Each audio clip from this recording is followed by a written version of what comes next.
Oi, gente. Nas últimas aulas a gente falou sobre o Egito, né? E a partir de hoje a gente vai falar sobre alguns outros reinos que habitavam ali o continente africano, né, durante a antiguidade. Né? Então, para começar, né, durante muito tempo, né, vários mitos e preconceitos meio que impediram as pessoas de estar conhecendo realmente a história do continente africano, né? Isso se dá pelo fato de que várias pessoas especialistas em séculos passados eles defendiam a ideia de que as sociedades africanas elas não mereciam ser objeto de pesquisa, né? Eles alegavam que o continente africano não tinha uma história, né? Ou que aquilo que se tinha era muito pouco para que a gente pudesse conhecer, né? Só que a gente já viu em nossas aulas, né, que o continente africano é um continente muito rico, né? E foi lá mesmo que foram encontrados ali os primeiros registros da presença do ser humano, né, na Terra, né? E muito do que as pessoas pensam, né? O continente africano ele tem muita história, né? O que a gente precisa deixar bem fixado é que a África não é um país, né? Como muitas pessoas acham, né? Quando a gente fala de África, as pessoas já lembram de um país. Existe o país, a África do Sul, mas quando a gente fala no contexto global, a África, a gente está falando do continente africano, certo?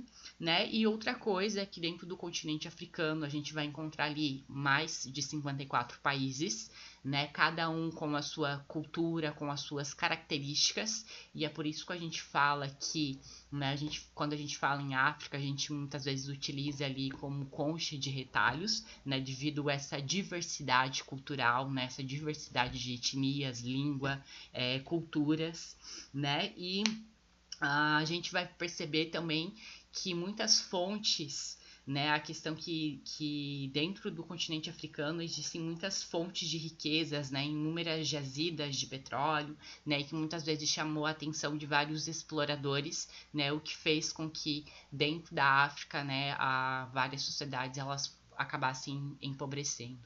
Então, o primeiro reino que a gente vai ver vai ser o reino de Kush, né? A questão da escrita Kush, ou vocês vão encontrar com K e CH no final, ou com C e X, certo? Mas é a mesma coisa, né? Sobre o reino de Kush, né? A história de Kush, então, ela vai ser bastante ligada, né? A gente vai perceber que várias características vão se assemelhar ali com o que a gente viu no Egito, né? Tanto pelo fato de que eles eram vizinhos, né? E também pelo fato de que em um determinado tempo, né, tanto os egípcios vão passar a dominar o reino de Cush, quanto os reis cuxitas vão passar a governar o Egito, né? E obviamente isso vai estar ocasionando ali várias trocas culturais entre esses dois reinos, né? Dentro de Cush a gente vai ter o quê?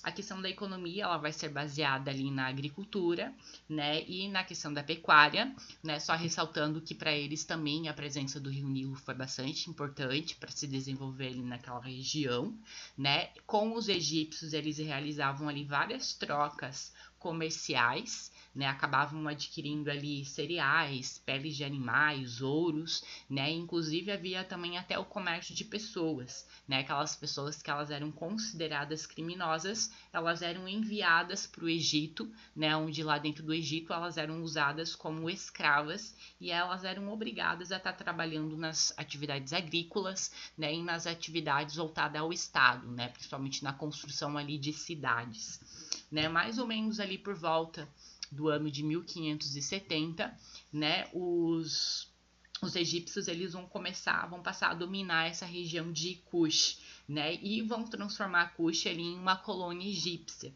né, como uma forma de estar administrando Kush, né, o faraó ele passa a nomear vários vice-reis que acabam recebendo ali tributos, né, que era pago ali pela população cuxita, né, e com o domínio egípcio houve ali uma mistura entre